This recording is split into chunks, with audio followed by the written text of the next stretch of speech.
반갑습니다, 여러분. 게시탐정 장전도사입니다. 예, 요 한동안 제가 역사 관련된 주제로 한번 여러분들께 좀 시리즈를 이어나갈까 합니다. 오늘 여러분들께 이제 들려드릴 얘기는 그 대한민국 적폐 대청소 여수 14연대 반란 사건이라는 제목입니다.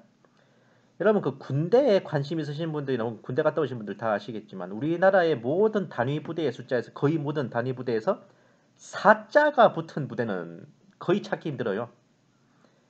야전군급 부대에서는 옛날에 이제 1야전군, 2작전사, 3야전군까지 있었고 4야전군이 없었잖아요. 군단급에서도 1군단, 2군단, 3군단 이후에 4군단이 없어요. 바로 5군단으로 넘어갑니다.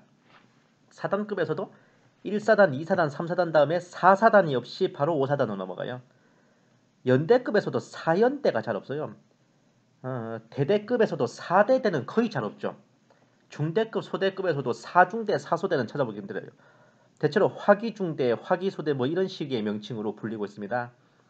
아마 이렇게 얘기하면 대부분 사자라는 숫자가 죽을 사자랑 발음이 같아가지고 이제 우리나라 사람들 정서상 별로 이제 좋아하는 숫자가 아니기 때문에 사자라는 숫자를 부대번호에서 빼버렸다. 그렇게 생각할 것입니다. 근데 저 윗동네 저 북계군을 보면 4중대, 4대대, 4연대가 뭐 뻗어시 있어요. 북계군 4사단, 4군단도 있습니다. 그러니까 이 사자가 죽을 사자라서 빼버렸다는 그 한민족 정서 문제는 아닌 거죠. 우리나라도 정부 수립 후에 이제 국방경비대부터 시작해서 이제 각 지역별 연대급으로 국군을 창설할 때 4연대와 14연대가 존재했습니다. 죽을 사자와 비슷해서 사자를 뺐다는 것은 좀 사실 팩트는 아닙니다. 그러면 국군 창설 초기에만도 뻗어시 존재했던 부대번호 4번이 왜 갑자기 70년이 지난 지금까지 영구 결번이 됐냐? 그걸 물으신다면 여기에는 매우 뼈아픈 사연이 있으니 그것이 바로 오늘 여러분들께 말씀드릴 여수 순천 1019 사건 또는 여수 14연대 반란 사건 또는 여순병란이라고 하는 대사건입니다. 지금부터 슬슬 본론으로 들어가 볼게요. 잘 아시겠지만은 그 1945년에 우리나라가 해방되고 나서 미군정이 치안과 질서 유지를 잠시 맡았잖아요. 그러다가 1948년 대한민국 정부 수립으로 이제 본격적으로 우리 정부의 통치가 시작됐습니다. 그런데 우리나라 정부가 출범하기 전에 국군은 이미 존재를 했으며 미군정 휘하의 남조선 국방경비대, 남조선이라니 좀 그렇네. 줄여서 조선경비대라고도 하는 조직으로 각처에서 난립하던 사설 군사단체들이 해산되고 또 미군정 주도로 결속하여 만든 국군의 모체였습니다. 우리 생각으로는 당연히 대한민국 국군의 모체이니만큼 자유민주주의를 따르고 공산주의와 사회주의를 배격하는 장정들이 입대하여 군을 형성했을 것 같지만 현실은 시궁창. 미군정은 요 차별 없이 누구나 군에 입대할 수 있다는 미군 자신들의 모토를 너무 기계적으로 적용했어요. 신병 모집할 때 신원조회나 신상조사, 사상 검토 이런 거 전혀 안 했어. 신체 검사랑 면접만 보고 입대시켰거든요. 그러니 온갖 빨갱이들이 다 군에 들어와서 자리를 잡았단 말입니다. 심지어 경찰에 쫓기던 좌익사범들도 수배를 피해 군대에 들어올 지경이니 요 당시 국방경비대는 사실상 좌빨들의 도피처라 해도 과언은 아니에요. 이런 배경 속에서 결국 국군의 한 개 연대급 부대 전체가 반란군이 되어 봉기한 10.19 사건이 발발해버린 겁니다.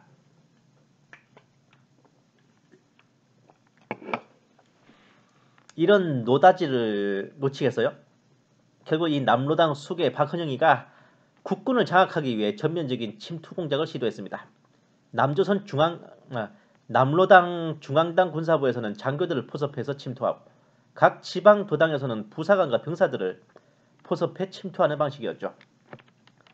이런 식의 정말 기가 막힌 2인 삼각 같은 그런 체계였습니다. 아예 이 빨갱이가 사관학교를 그냥 입교하는 거라고요. 빨갱이를 아예 사관학교에 입교를 시키거나 기존 장교들을 포섭하고 이러다 보니 국방경비대 내에서 빨갱이 장교들의 숫자는 날로 달로 늘어갔습니다. 부사관 병사들도 각 지역 당에서 엄선하여 선발된 진성 빨갱이들이 입대해서 세를 늘렸죠. 이러다 보니 국방경비대에서는 밤마다 공개적으로 아예 공산주의 사상 학습회와 토론회가 열렸어요. 1년대의 경우에는 주말이면 이제 남산공원에서 하던 공산당 집회에 이때만 해도 공산당이 합법이었습니다. 이런 공산당 집회에 장교들 부상관들이 병사들을 인솔하고 참석해서 그런 빨갱이 사상교육을 받고 오는 그런 지경이었다고요. 게다가 설상가상으로 원래 국방경비대는 일종의 경찰 예비대 같은 조직이었습니다. 그러니까 경찰을 보조하는 세력, 그러니까 경찰 밑에 있는 전경, 의경 같은 그런 개념이었다고요. 그러다 보니 경찰한테 굉장히 무시를 당했습니다. 대우도 경찰보다 더 형편없었어요. 사용하는 무장이나 장비도 경찰보다 안 좋았습니다. 그러니 애초부터 빨갱이 다니던 간에 경찰에 대한 이 국군 장병들의 시각은 최악이었죠. 경찰도 경비대를 굉장히 우습게 보고 있었어요. 그러니 경찰과 군의 갈등은 거의 막장 테크트리였습니다. 경비대란 말 자체 우리가 생각하는 뭐 경비 지키고 뭐 경비하는 그런 경비대가 아니라 경찰 예비 조직 그 뜻의 이 줄임말입니다. 경비대가. 1947년 6월 3일에 영암 군경 충돌 사건이 광주 사연대 일대들랑 영암 경찰서 간에 총격전이 벌어진 사건이죠. 아니 군인들이 죽고 다쳤는데도 군인들만 처벌받고 경찰 쪽은 아무 처벌도 안 받았어. 그러니까 경찰과 싸우자는 것만으로도 장병들을 선동할 수 있었단 말입니다. 그러다가 48년 5월 4일에 광주 사연대 한개 대대가 이제 차출돼서 여수에서 새로 한개 연대가 편성됐어요. 이것이 14연대입니다. 주로 이제 기관 요원들이 요 광주 사연대에서 다 배수돼 왔죠. 그 중에 김지회 중위, 홍순석 중위, 지창수 상사 이런 사람도 있었습니다. 요 둘이는 중대장이고 이쪽은 인사계에 전부 남로당원이었죠. 밤마다 내무반에서 공산주의 사상을 가르치는데 열과 성을 다했습니다. 김지회, 홍순석 요 두 중위는 육사 3기생이었어요. 육사 3기는 생도 80%가 공산주의자였죠. 아니 육사에서부터 빨갱이 교관들과 간부들이 있었기 때문에 그렇습니다. 지금 생각하면 기가 막힌 일이지만 그 당시에 뼈아픈 현실이었어요. 그렇게 불안한 차일피일 흐르던 중에 마침내 그해 4월 3일 제주도에서 거대한 민중봉기가 발생했으니 바로 제주 4.3 사건입니다. 남로당의 선동으로 인한 대규모 봉기로 전군의 전력이 이 봉기 진압에 착수하고 있을 때 당연히 제주도와 지척에 있는 여수에 주둔한 14연대에도 출동 명령이 떨어졌죠. 10월 11일에 육군에서 신설한 제주도 경비사령부에는 대구 6연대, 부산 5연대에서 각각 한 개 대대씩 배속됐죠. 10월 15일에는 여수 14연대의 한 개 대대를 제주도 9연대에 증원하기로 했고 여수 우체국 일반 전보를 통해 10월 19일 20시에 여수항을 출발하여 제주도로 출동하라는 명령이 내려졌습니다. 근데 뭐 좀 이상한 거 없어요? 군사 작전 명령을 우체국 일반 전부로 내렸다는 참으로 기절초풍할 상황이라고요. 그러니까 이 국방 경비대가 얼마나 열악합니까? 자체 뭐 무전 통신 시설도 없었단 말입니다. 근데 이 연대장님이 굉장히 센스 있는 사람이요. 우체국 일반 전부로 전해진 명령이라 100% 누설됐다. 출항 시간을 20시간이라 자정으로 바꿔라 했는데 과연 이분 생각이 적중했어요. 6분의 출동 명령은 연대장이 보기도 전에 우체국에서 일하는 남로당원이 먼저 확인했습니다. 여수지역 남로당 인민위원장이 먼저 그 작전 명령을 받아봤다고요. 결국 이 14연대 출동 명령은 남로당 전남도당 책임자 김백동, 남로당 중앙당 군사부장 이재복, 남로당 빨치산 총책 이중업 요 라인으로 전파가 됐습니다. 결국 14연대는 출동 명령을 거부하고 폭동을 일으킬 것을 결정했고 이중업을 통하여 14연대 인사계 지창수 상사에게 지령을 내렸던 겁니다. 라고 공식적인 전사에서는 말하지만 이게 남로당 중앙과 연계가 없이 우발적으로 이 14연대 지창수가 일으켰다는 설도 꽤 설득력 있습니다. 그러니까 지금 양쪽의 설이 지금 비등비등하게 지금 충돌하고 있는 거예요. 어느 쪽이 정설인지는 현재까지는 완전히 밝혀지지 않았습니다. 어쨌든 이 반란의 총책은 지창수, 전투지휘는 김지회, 홍순석 중위가 맡는다는 직책 분담까지 해놓고 있었죠. 이들의 작전 계획을 볼작심은 이러합니다. 따다단. 이런 완소 개 판타지 스페이스 오페라가 있나 싶은데 뭐 저게 뭐 진짜였으니까 어쩌겠어요. 10월 19일 20시 반란은 시작됐습니다. Execute Order 66. 그 시간이 되자 지창수 상사는 연대 내 남로단계 장병 40명을 출동시켜 무기고 탄약고를 점령하고 비상낙하를 불게 했습니다. 파스트 페이스 전투 준비 태세 그렇지 병사들은 출동 명령이 내려진 줄 알고 연병장이 집결했죠. 그렇게 집결한 연대 장병들 앞에서 지창수 상사는 뭐 경찰이 일본 해군을 동원해서 여수에 상륙해 우리 연대를 포위하고 어쩌고저쩌고 블라블라. 북조선 인민군도 남조선 해방과 일본군 격퇴를 위해 38선을 넘어 남진 중이고 블라블라. 미국 앞잡이 이승만은 인민을 버리고 일본으로 도망갔으니 블라블라블. 그 별 희대의 개소리를 짓거렸다고. 에?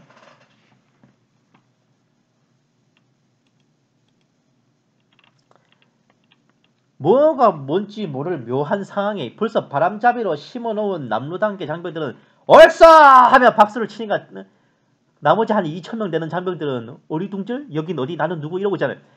그 와중에 아니 경찰을 못 지르고 지주대는 안 간다 그래도 북괴군을 돕는 해방군은 안 돼! 라고 소리치던 부사관 2명 병사 1명 그 자리에서 총살당했습니다. 결국 나머지 병사들은 두려움과 또 분위기에 휩쓸려 결국 지창수 상사를 따라 반란군에 가담하고 말았습니다. 하필이면 제주도 폭동 진압을 위해 출전하는 터라 평소보다 2배나 많은 무기와 탄약이 보관돼 있었으니 반란군 입장에서는 땡큐베리 감사해요. 완전 무장을 갖춘 반란군 2,300명은 지창수 상사의 명령대로 연대 내 군의관 통신장교를 빼고 장교 23명과 반란을 거부하던 부사관 및 병사 40명을 모조리 사살해버렸습니다. 특히 영내에 있던 장교들은 전부 다 눈에 띄는 대로 죽였어요. 지휘를 할 장교들이 다 없어졌으니까 병사들은 어쩔 수 없이 반란군으로 행동할 수밖에 없게 된 상황이었죠. 장교가 있고 없고가 그래서 되게 큰 겁니다. 간신히 몸을 피한 부연대장 이희권 소령은 순천에 파견 나가 있던 중대장 홍순석 중위에게 중대를 이끌고 와 반란을 진압하라 명령하지만 아이고 부연대장님 몸이 아파서 미안합니다 하고 씹어버려요. 이 홍순석이가. 왜냐? 이 홍순석 중위가 빨갱이거든. 빨갱이 보고 빨갱이 진압하라면 하냐고. 에? 근데 아주 개이득이 하나 있었습니다.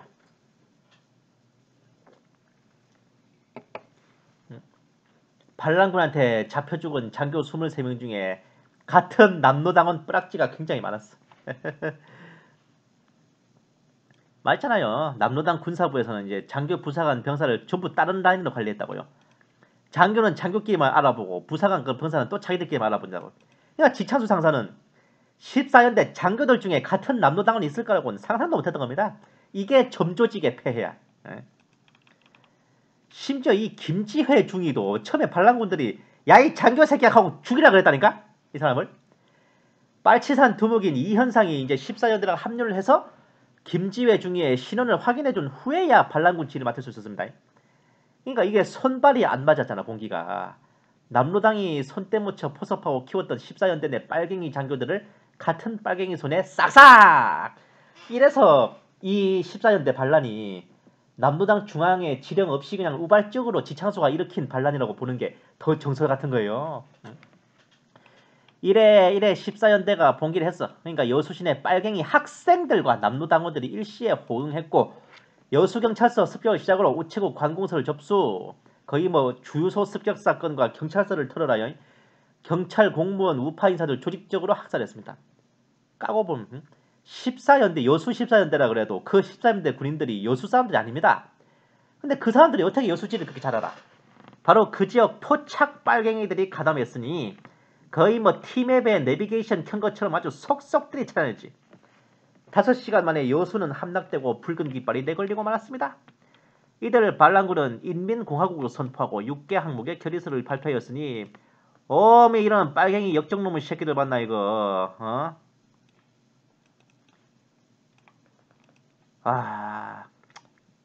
10월 19일, 20일 이틀 동안 학살된 인원은 바로 이러이러했습니다. 경찰관과 경찰관들이 많이 죽었죠.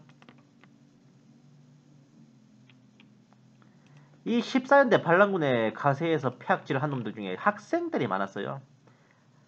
중고등학생 한 600명 정도가 참여했죠. 그 반란군 총합이 2,300명인데. 그러니까 나중에 이제 조사 결과에 순천사범학교 학생, 그것도 사범학 선생 되겠다는 놈들이 40%, 순천농업중학교 학생 30%, 여수수산중학교 학생 대부분의 폭동에 가담.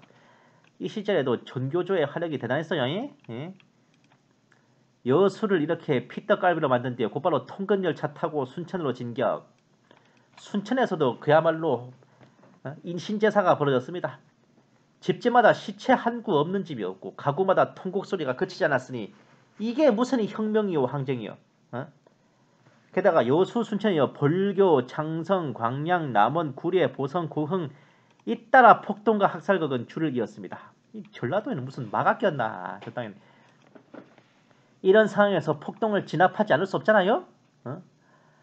하지만 광주 사연대의 육군의 진압 명령이 1차로 떨어져서 진압군이 출동을 했지만 그 진압군은 14연대 즉 홍순석 중위와 줄이 다 있는 빨갱이들이었습니다. 애초에 여수 14연대가 광주 사연대에서 차출된 인원들로 구성된 부대라고요. 네? 그러니까 반란을 진압하러 간 광주 군인들이 되려 반란군의 합세해서 총을 거꾸로 잡았어. 결국 진압군이 오기를 학수고대에 기다리던 경찰들은 그야말로 멘붕이 된 겁니다.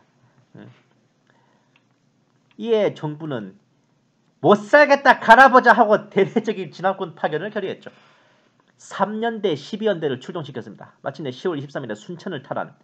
이어서 반란에 가담 안 한 4연대 나머지 병력들과 수도경찰청 또 15연대가 투입됐어요. 그렇게 보성, 고흥, 광양 탈환. 반란 8일 만인 27일에는 여수가 수복됐습니다. 근데 지창수의 반란군 주력 부대는 24일에 벌써 쨌죠. 여수에는 거의 남로당 무장 세력과 잔여 빨갱이들 합쳐서 뭐 2,200명 정도 남아 있었으니까 일 저지르고 도망가는 건 참 빨갱이들 달란트야. 8일간 이어진 반란에서 반란군의 피해는 사살이 363명, 포로가 2,116명인데 포로가 많은 이유 왜냐? 반란군 대부분이 사실 어쩔 수 없이 그냥 얼떨결에 휩쓸려간 군인들이거든요. 그냥 진압군과 싸우다 불나다 싶으면 얼른 총 부리고 두 손 번쩍 들었다고요. 이 덕분에 진압군 피해가 되게 경미했지만 이 반란군의 폐악질로 8일 동안에 벌어진 피해가 극심했습니다. 에고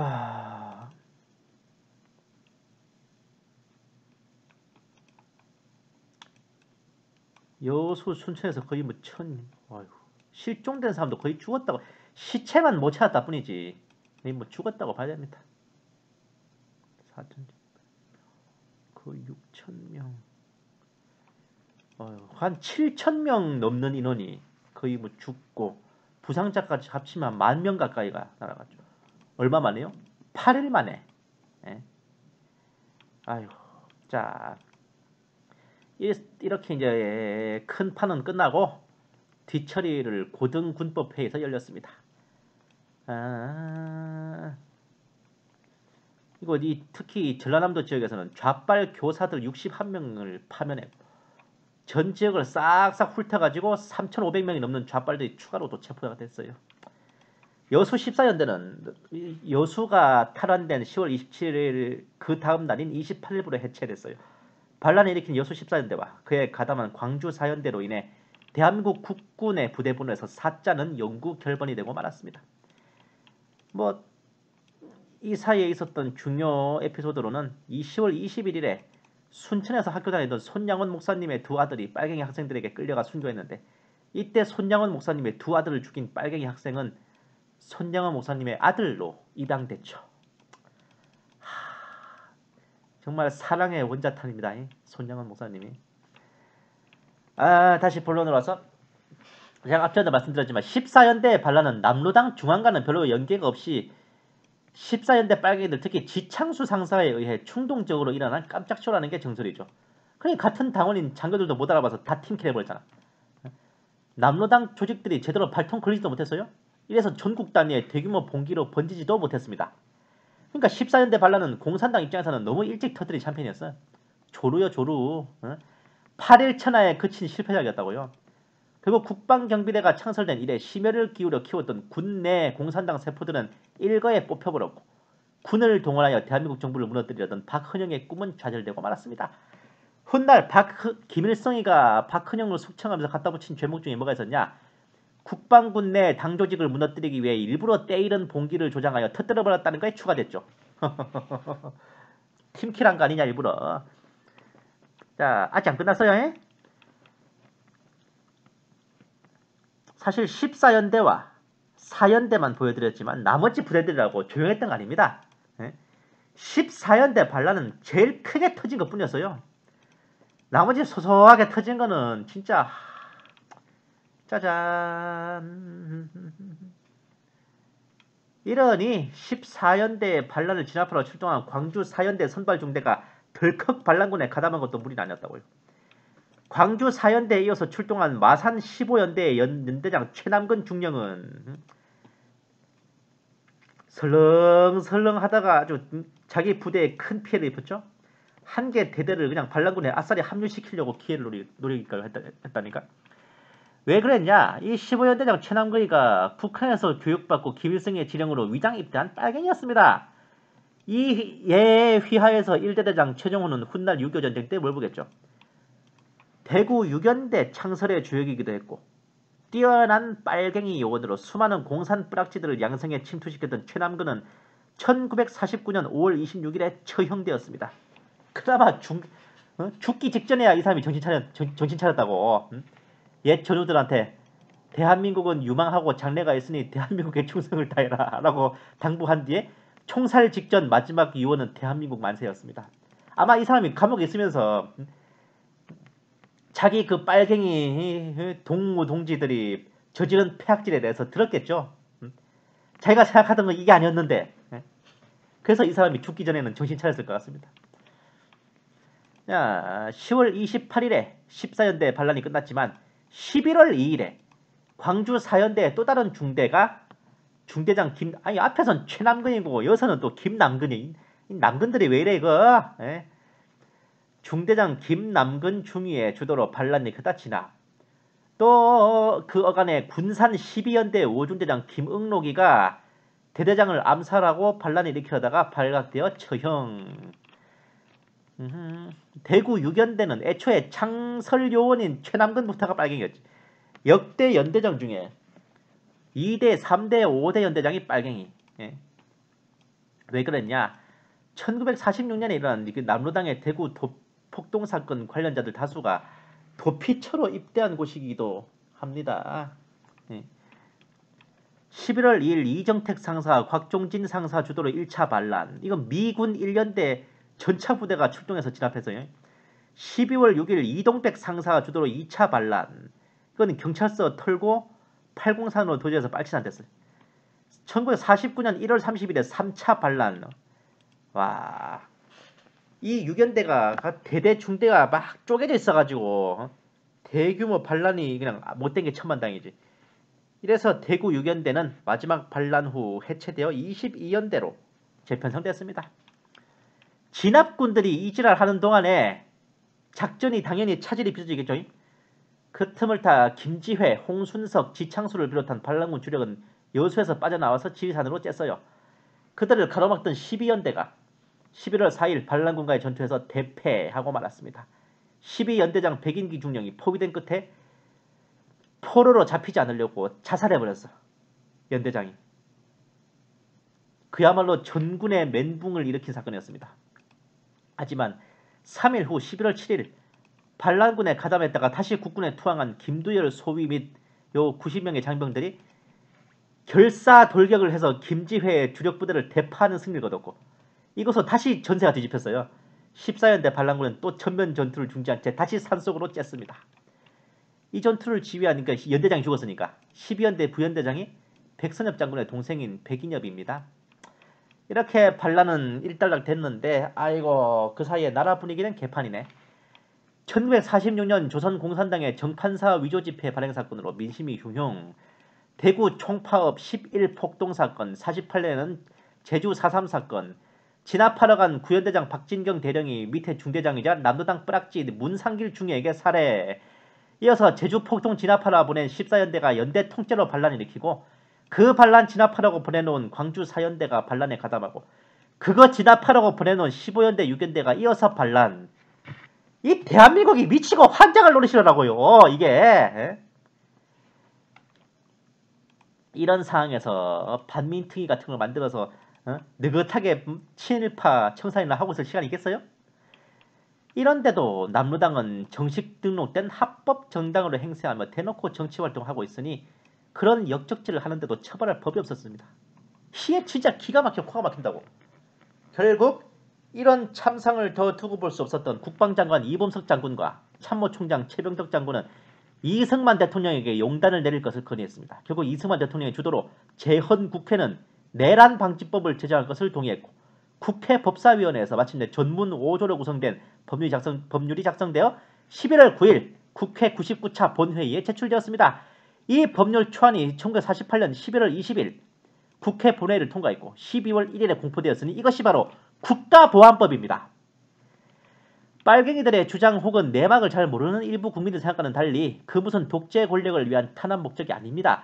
이 여수 14연대 반란 사건을 계기로 더 이상 좌익 세력의 폭동과 반역 행위를 방치할 수 없어 단호하게 처단함으로써 대한민국 정부를 안정시키고 좌빨들을 제거하는 것을 그 존재의 목적으로 하는 법이 바로 국가보안법이죠. 한마디로 건국을 방해하던 좌빨 인사들을 처단하여 국가를 보전하고 민생을 위협하는 살인, 방화, 파괴를 막기 위한 대책이었습니다. 국가보안법 제1조 국헌을 위배하여 정부를 참칭하거나 북한 그에 부수하여 국가를 변환할 목적으로 결사 또는 집단을 구성한 자 종북세력을 다음에 하여 처벌한다. 이런 조항이죠. 한마디로 북괴와 종북세력에 대한 경계와 처단을 규정한 법이 국가보안법입니다. 이 신생 국가를 소화할 강력한 칼날인 국가보안법은 제정 1년 만에 11만 8,621명의 반역분자들을 체포, 132개의 좌파정당 및 사회단체를 해산시켰으니 참으로 신의 한 수죠. 이렇게 사회가 안정될 때 군 내부에서도 반란의 싹을 자르고 국군을 확고하게 국민의 군대, 국가의 군대로 자리매김하기 위한 대규모 숙청, 아주 착한 숙청이에요. 숙청된 인원이 4,749명, 숙청을 피해 탈영한 인원이 5,168명. 아주 특히 장교들 경우에는 탈영한 장교들 경우에는 대부분이 지휘관들이었습니다. 아주 무시무시한 일이었죠. 총합은 1,317명인데 국군의 총병력이 10만 명 남짓했는데 10,000명이 빨갱이라는 게 이거 미치고 환장을 노릇 아닙니까 이거? 게다가 장교 그룹은 육군사관학교의 전신인 군사영어학교 출신 중에 10명, 육사 1기생 5명, 2기생 17명, 3기생 61명, 육사 생도대장 오일균, 조병건, 김항림, 김종석, 임종석이 말고 김종석이도 빨갱이네. 요것들이 전부 다 빨갱이야. 그러니까 이 육사에서 가면 갈수록 빨갱이가 많아지잖아요. 게다가 이 숙군이 시작되자 발각될 것을 우려한 8년대 1대 대장 표무원, 2대 대장 강태무 요 두 소령이 대대를 이끌고 월북, 해군 2특무정대 508명이 경계 근무 중 508정인 것 같아요. 이거 배 이름 508호 508정이 경계 근무 중 좌익계 반란으로 대장과 정장이 사살되고 월북하는 등 또다시 난장판이 벌어졌습니다. 월북한 대대장 강태무 표무원은 북괴군 소자로 임명됐죠. 남침에 가담했습니다. 이후에도 승승장과요 중장까지 진급했고 은퇴 후에는 조국 해방전쟁 승리 기념관 강사로 근무하다 2006년, 2007년에 죽었습니다. 씹새끼들 존나 오래 살았네 이거. 표무원과 강태무는 야간 훈련이라는 핑계로 대대를 인솔해 가다가 미리 내통하여 매복하던 북괴군에 포위되자 항복할 것을 명령하는 식으로 대대를 월북시키려 했는데 이런 대대장의 위법한 명령에 따르지 않고 북괴군과 전투를 벌이며 회군했던 중대장도 있었어요. 이 중대장들의 활약으로 표무원 대대 508명 중 293명, 강태무 대대 300명 중 138명이 탈출해서 복귀했습니다. 그러니까 결국은 이 총병력 중에 반 이상이 돌아온 거죠. 상관의 명령이라 해도 반국가적 행위를 시킨다면 쌩 까야 되는 게 참군인임을 보여준 예화. 지금의 대한민국 국군이 반드시 귀감으로 삼아야 할 교훈이라 하겠습니다. 이런 국군의 실상이었으니 만약 국가보안법으로 숙군이 이루어지지 않은 상태에서 6.25 전쟁이 발발했다면 상상이 안 가죠. 14연대 반란이 불과 40명의 빨갱이 장병들이 장교들을 쏴 죽이고 병사들을 선동하여 일어났는데 이 각 부대의 빨갱이들이 봉기하여 지휘관 이하 장교들을 급습해 사살하고 부대를 장악한 뒤 반란을 일으킨다면 앞에서는 북괴군이 쳐들어와 뒤에서는 반란군이 판쳐 대한민국의 운명은 어떻게 됐을까요? 거의 뭐 앞에는 문재앙 뒤에는 황교안 거의 이 정도 상황인데 결국 14연대 반란은 국가보안법의 탄생을 절실히 요구할 수밖에 없었어요. 그에 부응하여 모습을 드러내는 국가보안법은 정말 잘했어. 미리 군대와 사회 전반적인 좌빨의 적폐를 청산함으로써 최상의 컨디션으로 북경군과 맞설 수 있게 해줬던 것입니다. 그러니 국가보안법을 폐지해라 마라 하는 자들이야말로 얼마나 무책임한 소리 하는 건지 이해가 가고도 남죠. 국가보안법이 제정되어 첫 하로 남로당이 불법단체로 규정되어 정당 등록이 취소, 통합진보당처럼요. 군과 사회 전역에서 적폐가 청산되는 와중에 남로당은 박헌영은 최후의 발악으로 1949년 9월 20일 대규모 폭동을 계획했는데 남로당은 6만 명을 동원해서 수류탄 1만 개로 서울 시내에서 거대한 테러를 일으킨 거였습니다. 하지만 역시나 미연에 적발되어 수류탄 6천 개가 압수되는 등 차질이 빚어졌어. 이에 남로당 서울시당 총책 홍민표, 이거 홍준표가 아니고 홍민표요, 실패 책임으로 평양으로 들어오라는 소환장을 받았는데 평양으로 가봤자 아오지 탄광밖에 더 가겠어요. 자수한다면 남로당 자객들한테 맞아 죽지. 어떻게 하겠어. 결국 작정하고 백주 대낮에 대로변을 그냥 휘휘 돌아다니다가 바로 체포돼서 종로경찰서에 끌려갔습니다. 그리고 체포되자마자 기다렸다는 듯이 잘잘잘잘잘잘 불었어. 최운하 형사를 동반하여 서울 시내를 다니면서 자기가 알고 지내던 남로당 핵심 간부 16명을 다 불러봤습니다. 설득 끝에 그들을 모두를 전향시키는 데 성공했어요. 그 중에는 남로당 특수부대 사령관 조병수도 있었습니다. 엄청난 성과예요. 이걸 시작으로 각지의 남로당원들이 자수하여 전향. 1949년 11월 30일까지 무려 33만 명의 남로당원들이 전향. 1950년 3월 1일에는 남로당 특별공작원 196명이 모조리 체포. 여기서 남로당은 거의 소멸지경이 됐습니다. 이미 월북하여 평양에 있던 박헌영은 이런 상황을 전혀 몰랐어요. 그러니까 남침을 막 재촉하면서 내려가기만 하면 남로당은 20만 명이 봉기하여 인민군을 도울 것이라고 호언장담했지만 이때 이미 물거품이 됐죠. 33만 명이 전향한 마당에 20만 명이 어디 있어? 네? 자, 여기서 한 가지 개이득. 평당은 33만 명이 자수하고 특별공작원 196명이 체포되면서 김삼룡 이주하라는 거물급까지 체포됐습니다. 남한 내 남로당은 조직적인 활동이 불가능해졌고 결국 지역 단위로 다 짜개져 버렸어요. 북으로부터 전달되는 연락이 완전 끊겼어요. 북괴군이 남침한 것도 몰랐던 자들이 부지 기소했습니다. 홍민표가 전향할 때 같이 전향한 자들 중에 암호 해독 담당자까지 있었거든요. 14연대가 불씨를 당긴 반란이 진압되고 군의 적폐가 청산되고 사회의 적폐가 청산되고 남로당이 청산되는 와중에 또 하나의 반란이 진압되고 있었습니다. 그 전쟁터는 바로 국회였습니다. 남로당에는 국회 공작 책임자로 이삼혁이라는 자가 있었어요. 그는 국회의원 중 소장파였던 노일환, 이문원이를 포섭해서 남로당에 가입시켰는데 국회 부의장 김약수를 중심으로 뜻이 맞는 13명의 국회의원을 규합하는 성과를 올렸죠. 금배지 13개가 들어오자 남로당은 이러한 지령을 내렸습니다. 와우.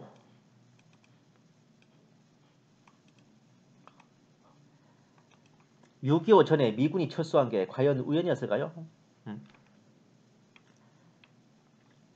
이 좌빨 의원들은 유엔 한국위원회에 진언서를 제출하기로 했어요. 미군의 철수를 요청하는 연판장의 서명을 받기 위해 동료 의원들을 설득했고 62명의 서명을 받아 제출했죠. 여기에 미군을 철수시키는 이 연판장에 서명을 해준 62명의 이 역적놈들은 이후 대략 70여 년이 지나서 박근혜 대통령 탄핵안에 서명을 해준 62명의 역적놈들로 역사가 반복되었습니다. 핑계는 그럴싸했지만 이 실체는 결국 미군을 철수하기 위한 남로당의 지령이었죠. 이들의 활약이 결국 빛을 발하여 1949년 6월 30일에 미군은 철수하고 말았습니다. 무시무시하죠? 예? 6.25 전쟁 전에 미군이 철수한 게 우연이 아니라니까요. 국회 내에 침투한 종북 세력들의 농간에 의해서였단 말입니다. 이어서 남로당이 새로운 지령을 내놨는데 대통령 직선제를 내각제로 바꾸는 개헌을 상정한 와, 그런 뒤에 내각 총사퇴를 요구하는 투쟁을 전. 이걸 주도한 국회 부의장 김약수는 그 반민특위의 주도자였습니다. 반민특위의 지위도 의심할 만하죠. 미군 철수에 이어서 현 정부 내각을 사퇴시키고 한미동맹을 무너뜨리며 개헌까지 지지한다는 이 국회 내에 남로당 앞잡이들의 활약이 발각된 건 암호문 전달하던 남로당 여성공작원이 열차에서 우연히 체포되면서 폐기를 드러났습니다. 이에 남로당 앞잡이 국회의원 13명이 모조리 체포되어 법정으로 끌려감으로써 국회 뿌락지 사건은 종지부를 찍게 되었죠. 대한민국이 멸망할 뻔한 상황이었습니다. 이 국회 뿌락지 사건을 총지휘했던 김호익 총경은 49년 8월 12일에 남로당 특수공작원 이용훈에 의해 암살되었습니다.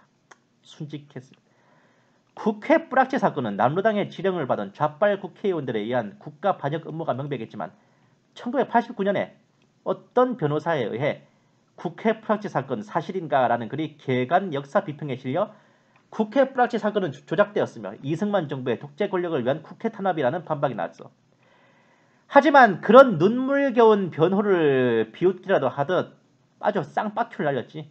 북괴에서 인민영웅 성시백에 대한 대대적인 추앙을 시작했는데 북괴에서 스스로 선전하는 성시백의 업적 중에 뭐가 있었냐. 남조선의 국회의원들을 포섭하여 남조선에 타격을 입혔다는 내용이 있었죠. 북괴 스스로가 국회 뿌락지 사건이 진짜라고 자백해준 아주 생 코미디였다니까요.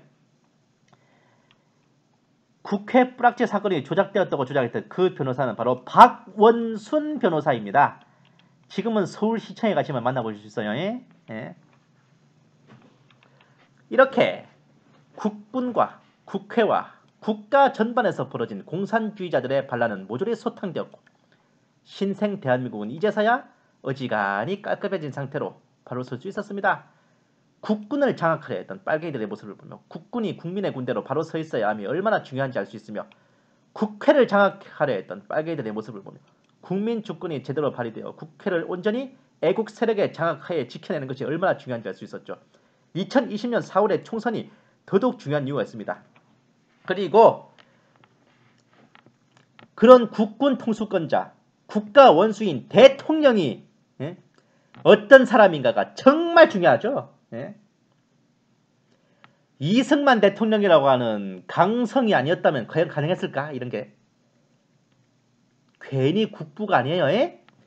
이때 정말 6.25도 일어나기 전에 우리나라 여러 번 망할 뻔했습니다. 하지만 그럼에도 청산이 안 된 적폐가 남아있었습니다. 이들은 14연대 반란에 이어서 좀 더 오랫동안 대한민국을 물고 늘어지며 끈질기게 국가와 국민의 발목을 잡았죠. 14연대의 반란은 끝났지만 그것은 보다 거대한 전쟁의 서막이었고 이른바 빨치산 전쟁의 시작이었습니다. 다음 시간 끝나지 않은 대한민국 15년 전쟁 빨치산 전쟁의 허와실 방송으로 이어지겠습니다. 감사합니다. 게시탐정 장전도사였습니다.